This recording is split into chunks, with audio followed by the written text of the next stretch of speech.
আসসালামু আলাইকুম। তো আজকে আমরা যে জিনিসটা দেখতে যাচ্ছি, ওয়েবফ্লোতে থিন সুইট কম্পোনেন্টের মাধ্যমে আমরা একটা ইনফিনিট লুপিং মার্কিউ তৈরি করব আজকে। যেটা আমাদের থিন সুইট ডিরেক্ট এই অ্যাক্সেসটা আমাদের দিয়ে রাখছে। এটা যদি আমরা ওয়েবফ্লো অ্যানিমেশন ইন্টারাকশন দিয়ে করতে যাই, অনেক ত্রুটি হবে। যেমন মার্কিউকে হভার করলে মার্কিউ পজ হবে, এরপরে হচ্ছে যে ইনফিনিট লুপিং এর ব্যাপারটা উইদাউট এনি মানে ওই যে যেমন বাড়ি খায় হঠাৎ করে মার্কিউ লুপিং মুভমেন্ট যদি শেষ হয়ে যায় এরপরে হুট করে একটা খায়, ঠাস করে একটা বাড়ি খায়।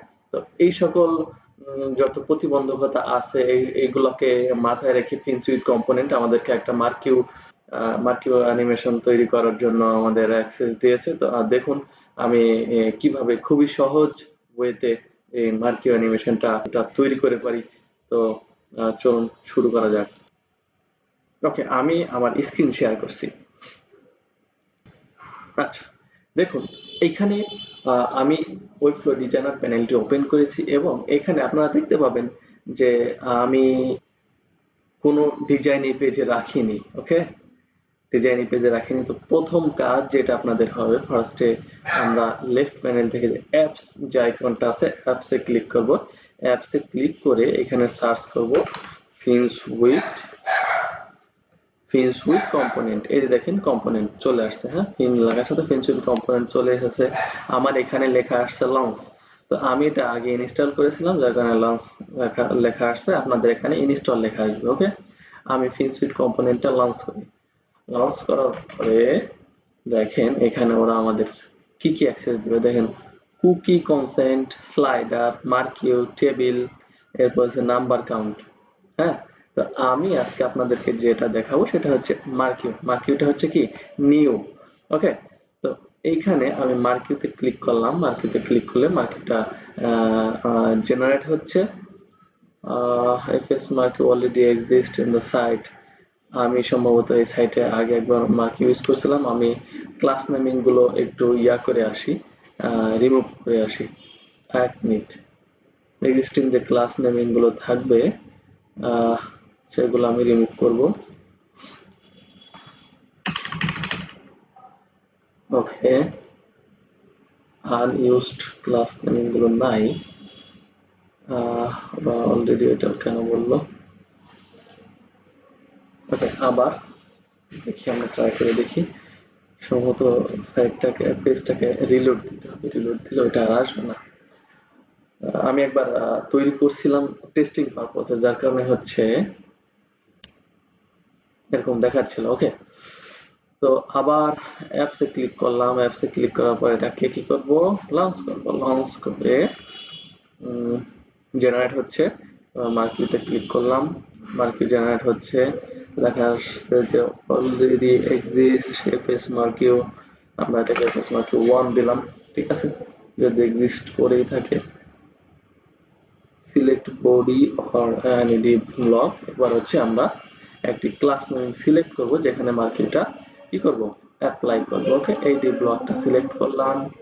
সিলেক্ট করার পরে দেখেন এইখানে আমাদের দুইটা ওয়েতে আমরা এই মার্কিংটা তৈরি করতে পারবো। একটা হচ্ছে সিএমএস আর একটা হচ্ছে স্ট্যাটিক। আপনি যদি সিএমএস এলিমেন্ট ইউজ করতে চান মার্কি কম্পোনেন্ট হিসেবে, যেমন এই যে 5 6 7 যে গুলো কার্ডস গুলো মুভ হচ্ছে, স্লাইড গুলো মুভ হচ্ছে, হুম, এগুলো যদি আপনি সিএমএস থেকে আনতে চান সিএমএস থেকে আনতে পারবেন। আবার যদি চান যে না আমি সিএমএস থেকে আনবো না, আমি স্ট্যাটিকলি করব, সেটাও করতে পারবেন। ঠিক আছে, এরপর direction. Direction right to left দেওয়া আছে, লেফট টু রাইট দিতে পারবেন। হ্যাঁ, এরপরে আবার টপ টু বটম দিতে পারবেন। এরপরে হচ্ছে বটম টু টপ দিতে পারবেন। দেখছেন আপনাদের মানে খুবই সুন্দরভাবে এই অ্যানিমেশন গুলো হয়ে যাবে। এরপর ইনিশিয়াল ফেড ইন দিতে পারবেন। হ্যাঁ, এরপরে পজ অন হভার। ঠিক আছে, এই জিনিসটা হচ্ছে আমি এতদিন ফিল করতেছিলাম যে আমরা সাধারণত অ্যানিমেশন ইন্টারাকশন দিয়ে ওয়েবফ্লো ডিফল্ট অ্যানিমেশন দিয়ে যে মার্কিং গুলো করতাম সেখানে পজ অন হভার প্রপার্টিটা আমরা অ্যাড করতে পারতাম না। হ্যাঁ, কিন্তু আমাদের ফিল সুইট কম্পোনেন্ট এই অ্যাক্সেসটা দিচ্ছে। তাহলে পজ অন হভার, হভার করলে কি হবে, পজ হবে। তো এটা কিন্তু হওয়া উচিত, কারণ হচ্ছে এইখানে যদি প্রোডাক্ট মুভ হয় এবং একটা প্রোডাক্ট আপনার হুট করে পছন্দ হলো, আপনি সেখানে হোভার করলেন যে ওখানে ক্লিক করে প্রোডাক্ট অর্ডার করবেন। তো যদি এটা ইনফিনিটলি মুভ হতেই থাকে তাহলে কি আপনি ইউজার এক্সপিরিয়েন্সটা কি আপনার ভালো হবে? আপনি ক্লিক করতে পারবেন ঠিকঠাক? পারবেন না। তাই হবার করলে পজ হবে। আমি মনে করি এটা একটা মানে গ্রেট ফিচার। ওকে, তো গেল। এরপর ব্রেক পয়েন্টস। হ্যাঁ, ব্রেক পয়েন্টস ডেস্কটপে কেমন দেখাবে, এরপর হচ্ছে ট্যাবলেটে কেমন দেখাবে, মোবাইল ল্যান্ডস্কেপে কেমন দেখাবে, মোবাইল পোর্ট্রেটে কেমন দেখাবে, সবগুলো আপনারা এখানে দেখতে পাচ্ছেন। এরপর হচ্ছে স্পিড। স্পিড এখানে কত দেওয়া আছে? 100। আমি যদি না বলি যে না 100 না, স্পিড হবে 50, মোর স্মুথ। ওকে, 50 দিতে পারি। হ্যাঁ, আচ্ছা, ঠিক আছে। তাহলে এবার আমি যেটা করবো, আপনার ইচ্ছাটি ক্লিক করতে পারবেন, সিএমএস নিয়েও করতে পারবেন। আমি একটা সিএমএস তৈরি করছি এই মার্কেটটা তৈরি করার জন্য, টেস্টিং পারপোসে। তো আমি এই সিএমএসটা সিলেক্ট করে এবার ক্লিক করি ক্রিয়েট মার্কিও। দেখেন, add Finsweet components script to the site settings custom code.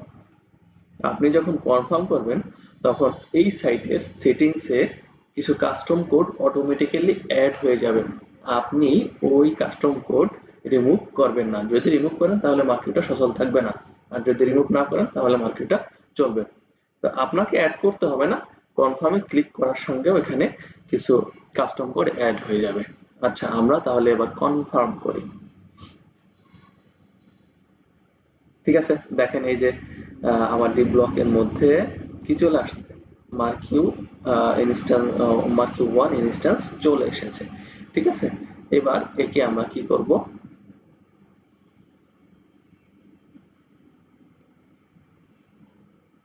Remove move করে রিমুভ করে দেই এই ইন্টারফেসটা। এবার দেখেন আমরা কি নিয়েছি, সিএমএস নিয়েছি। সিএমএস কালেকশন আমাদের এখানে কি করতে হবে, লিঙ্ক করাতে হবে, তাই না? তাহলে আমরা এই কালেকশন আইটেমটাকে সিলেক্ট করলাম, সিলেক্ট করে সেটিংসে যাই, এবার সোর্সটা কোনটা দেবো। দেখেন, আমি একটা সিএমএস তৈরি করে রেখেছিলাম মার্কি এলিমেন্টস, যেই সিএমএস এর মধ্যে আমি অনলি টেক্সট ব্লক এবং একটা ইমেজ অ্যাড করছি। মানে খুবই সহজ একটা সিএমএস আমি তৈরি করছি। কিভাবে তৈরি করছি ভিডিও শেষে আমি আপনাদেরকে দেখিয়ে দেবো, সমস্যা নেই।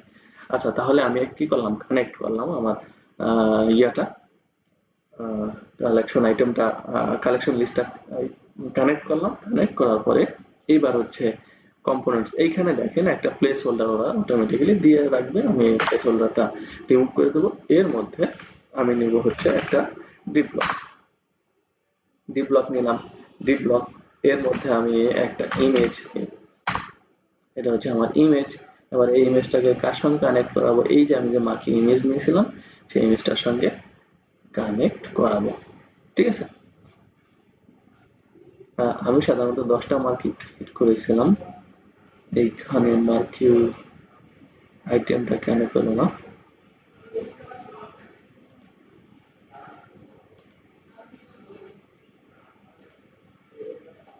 আচ্ছা, এটা লাইভ সাইটে পাবে আশা করি। আচ্ছা, ইমেজ নিলাম। এরপরে হচ্ছে আমি কি নেব, টেক্সট ব্লক নেই, আমি h4 নিলাম, h4। এবং h4 এটার নাম দেব হচ্ছে মার্কিউ টাইটেল। ওকে, এটাকে কি নাম দিলাম, মার্কিউ টাইটেল। মার্কিউ টাইটেল এবং এর কালারটা, ফন্ট কালারটা কি দিয়ে দিই, ব্ল্যাক দিয়ে দিই, এটা দেখা যায়। আচ্ছা, আমি ডিজাইন নিয়ে তত এতটা কনসার্ন না, আমি হচ্ছে জাস্ট এখানে আপনাদেরকে দেখাচ্ছি যে মার্কিউটা কিভাবে কাজ করতেছে কি না। ঠিক আছে, আচ্ছা। এইবার একটা বিষয় খুবই মনোযোগ সহকারে শুনবেন, সেটা হচ্ছে দেখেন আমি এইখানে যে collection list, collection item add করেছি সেটা কিসের মাধ্যমে, সিএমএস কম্পোনেন্টের মাধ্যমে। এবং আমরা সেটিংসে ক্লিক করলে দেখতে পারবো এইখানে কিছু কাস্টম অ্যাট্রিবিউট অ্যাড করছে। এই কাস্টম অ্যাট্রিবিউট গুলো অবশ্যই থাকতে হবে। কাস্টম অ্যাট্রিবিউট গুলো যদি না থাকে আপনার মার্কিউ মুভ হবে না। দেখেন এখানে এফএস মার্কিউ ইনস্ট্যান্সের মধ্যে 2টা কাস্টম অ্যাট্রিবিউট দেওয়া আছে। দেন এফজি এই আইটেম পর্যন্ত মার্কিউ অ্যাট্রিবিউট, কাস্টম অ্যাট্রিবিউট দেওয়া আছে। এই কাস্টম অ্যাট্রিবিউট আপনি যদি চান যে আপনি আপনার ইচ্ছা মতো একটা কালেকশন লিস্ট নিয়ে মার্কেট তৈরি করবেন শুধুমাত্র ওই সিএমএস কম্পোনেন্ট যে স্ক্রিপ্ট একটা দিয়েছে ওই স্ক্রিপ্টটা সেটিংস এর মধ্যে কি করবে পেস্ট করে, তাহলে আপনি জাস্ট এইখানে যে ইয়ারগুলো কাস্টমার অ্যাট্রিবিউট গুলো দেওয়া আছে এগুলো অ্যাড করে পাবলিশ করলে আপনার মার্কেটটা রান হবে। ওকে, এত কিছু বুঝতে হবে না।